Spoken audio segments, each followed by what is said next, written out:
আলাইকুম, আমার নাম মোহাম্মদ তাসিম তালুকদার।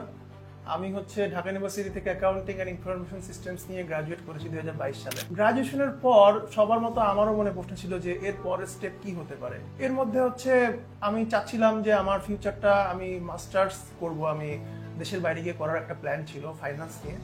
কিন্তু প্রশ্ন ছিল যে কোথায় গিয়ে করব। অনেক দেশে তো ফাইন্যান্সের প্রোগ্রাম আছে, কোন দেশে গেলে ভালো হয় না হয়। তো এরপরে অনেক রিসার্চের পরে আমার কাছে মনে হলো যে নিউজিল্যান্ড একটা বেস্ট অপশন হবে, কারণ নিউজিল্যান্ডের একটা গ্রোয়িং ফাইন্যান্সিয়াল সেক্টর আছে এবং সেখানে এখন অনেক অপরচুনিটিস আছে এবং নিউজিল্যান্ডের ইনস্টিটিউশন গুলাও খুব আধুনিক এবং তারা ওয়ার্ল্ডের টপ র্যাঙ্কিং এর মধ্যে আছে, স্পেশালি ইউনিভার্সিটি অফ অকল্যান্ড। আমার যেহেতু বাংলাদেশের একটা টপ ইউনিভার্সিটি থেকে পড়েছিলাম, তো সবসময় ইচ্ছা ছিল যে ওয়ার্ল্ডেরও একটা টপ ইউনিভার্সিটিতে পড়লে মন্দ হবে না। তো আমি রিসার্চ করার পরে সিদ্ধান্ত নিই ঠিক আছে আমি নিউজিল্যান্ডেই যাবো এবং এখানে পড়াশোনা করব। কিন্তু এরপরে আসে আমার সামনে চ্যালেঞ্জ যে এই যে ইউনিভার্সিটি অ্যাপ্লাই করব বা ভিসা যে আসবে, এই প্রসেসগুলো না আমার কাছে অনেক ওভারহেলমিং লাগছিল যে আমি কিভাবে কি করবো, আমি কোনো গাইডলাইন পাচ্ছিলাম। তো তখনই আমি সন্ধান পাই এমএমএস গ্লোবাল সার্ভিসে। তাদের সাথে আমি যোগাযোগ করি, তারা আমার সব প্রশ্নের উত্তরগুলো দেয় এবং কিভাবে কি করব বা প্রসেসটা কি হবে সবকিছু তারা খুব সুন্দরভাবে একটা গাইডলাইন দেয়। তারা আমার এই পুরো জার্নিতে আমার ডকুমেন্টস প্রিপারেশন থেকে সবকিছুতে তারা আমাকে সার্বক্ষণিক সাপোর্ট দিয়েছে। এবং